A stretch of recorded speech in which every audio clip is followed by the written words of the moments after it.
Apparently you guys don't listen because you keep sending me cars to guess, because mostly I'm bad at it. And apparently everything that's from Europe is a Volkswagen, and anything that's a 5x100 bolt pattern is not a GR86. So I'm Alex, AlexMartini with 2 underscores on Instagram, and guess some cars with me today, brought to you by the old Discord chat, which, by the way, we only have 2 episodes left on this series, because once March Martini Madness is over, probably won't be continuing this series. So we'd like to end with a bang. So if you're interested, let me know if you want us to have Dakota and Gels on the final episode in the comment section below. Now, if you haven't watched a video like this before, I have to guess the cars based on the mods. So right here, I asked 6 questions. Number 1, how much was the car? When did you buy it? Number 2, what's the mod you're most proud of? Number 3, what's your wheel brand and size and bolt pattern and then tire size? Number 4, how much horsepower do you make? Number 5, what was the last major maintenance item and was it planned or unplanned? That's a big one for the old Hyundai group. I'm kidding. It's a joke. And then finally, worst modification on the car. So we're gonna jump right into it after I take a drink of coffee. So the first one we got is Sonohead. He bought this car for $60,000 in 2021. 980cc port injectors and flex fuel VMR 801 with 512 bolt pattern wrapped in PS4As with a 245 square setup. That's important. 600 crank horsepower on this car. He has no bad modifications, and he's gonna be picking up some BBS CIR soon. So here's what I know, because I got big brain on today. I got the coffee, I got the cats, I'm feeling good. 5x112, it's an Audi. $60,000 would make it like an S4 or an S3 or maybe even an RS3. But what really gives it away is the old 600 crank, because those cars, there's only one car I know that people are modifying to 600 crank in the Audi lineup, especially when they're throwing flex fuel on it. And that is 100%, without a doubt, without a figment of an imagination, because I'm gonna get this right so I don't have to take any shots on live stream. That is an Audi RS3, 100%. Yep, 2018 8-valve Audi RS3. These things are wickedly cool. They're like mini Ferraris. They're little monsters. They're hellions. These cars are fantastic. If you guys haven't had a chance to ride in one, you definitely want to. They're super sick. Plus 1 point for Gryffindor. Esteban bought his car in 2014, 2015 for $2,500. He recently installed dual carburetors, and if you know this brand, then it's a dead giveaway. EMPI. Great news, I have no idea what the fuck you're talking about, so that's good. Stock wheels, 4x130 bolt pattern and 15x5 wheel size, 135 tires, between 50 and 60 horsepower, and it is unplanned, and I had to completely rebuild the front suspension because everything fell apart. The previous owner used a Sawzall to cut a jagged hole in the dash for a stereo. I mean, is it rude if I say that sounds like Volkswagen behavior? Because it sounds like Volkswagen behavior. Ah, I was close! Beetle behavior, 1972 Volkswagen Super Beetle. So I really like Beetles. If you guys haven't had a chance to modify a Beetle in your life, you're gonna want to, because these things are Legos. If they wanted to teach a class on a car on how to modify an air-cooled engine, the Volkswagen Beetle 150,000% is the one to do it with. It's the Mazda Miata before Mazda Miatas were a thing. It is by far and in the most dependable version of a German Ford Ranger. So I would highly recommend it. But now we're back at 0, which kind of sort of sucks. Beelzebub, I think he was Beelzebub. He spent 32,000 CAD in August of 2015 with 56,000 kilometers or 33,000 miles. He's got a sport front end conversion with DIY grills, bezels, running lights, and DIY headlights. This man does it all himself, all right? He's currently using his winter wheels, which are knockoff rep TE37, the 18x9.5 plus 22s on 255 45 18s. Tuned 323 on hub dyno in rear wheel drive mode, but all-wheel drive 308. I added a bypass switch to throw it in rear-wheel drive in the summer. That is interesting, because there's not a whole lot of cars that I know that can do that. I almost want to say a Nissan, a GTR, but he bought it in 2015. Were GTRs $30,000 in 2015? I don't know any other car that can do that. Maybe an Infiniti? 2011 would put it in G37.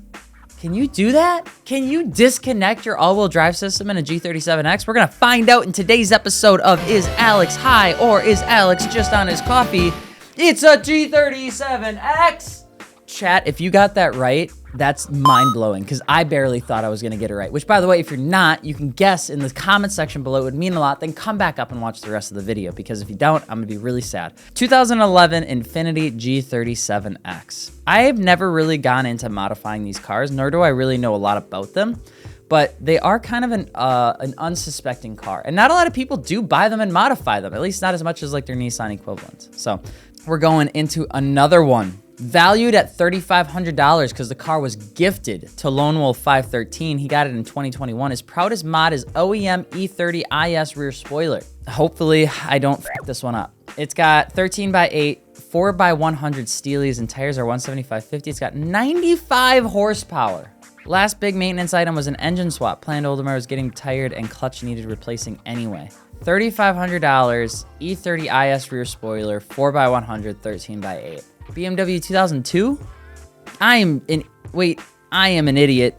I am a small certified dummy, okay? It's a 1984 Volkswagen Jetta. I would agree. Steelies definitely go hard on these cars, especially when you keep it like that OE plus look. The front little like bra thing is a little not my taste anymore just because that fad kind of came and went. But the overall boxiness of this car is super neat. It looks like he doesn't have window tint on it too. That's kind of personal preference. I'd probably tint it a little bit so I wasn't in a bubble, but that is a cool car, man. That is super, super neat. IXXL bought a car in 2021 for $13,000 NZD. What is NZD? NZD. New Zealand dollars. He replaced the stock sat-nav integrated climate control with the non-sat-nav. He did a bunch of other replacement parts. He's got Riverside Lehrmeister work Euroline reps. 19x8.5 and 19x9.5. Not sure on the offset, but bolt pattern is 5x1 14.3. And he's running 235 19s. Here's what's key. The reason I ask about the wheel specs, the bolt pattern tells me typically what manufacturer it is, or at least a range of manufacturers.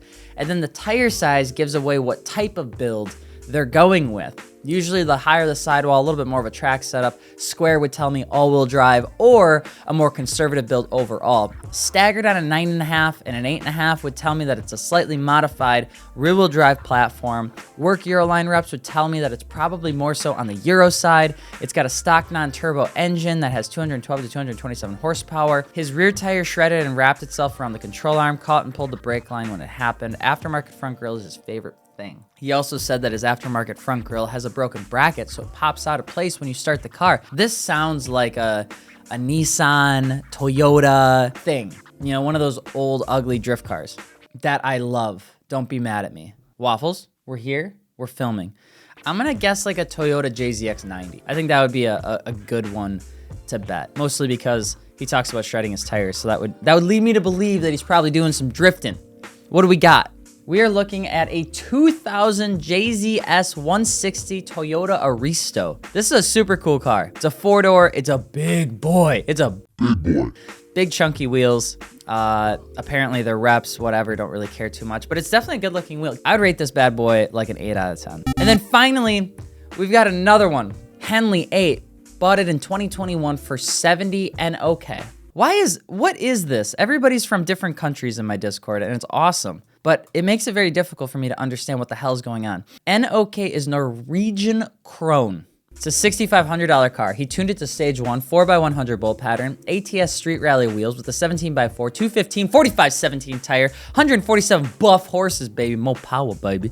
And he's got regular maintenance every 10 kilometers. The car is mostly stock, but that'll change soon. I don't even need to go into this that much. That is 100%, without a doubt, a gosh darn Mazda Miata. It's not. It's a f***ing Mini Cooper. Son of a bitch! Mini 1D 2013. This gang was on the Nürburgring. Not just any Nürburgring, not the video game Nürburgring, the real Nürburgring.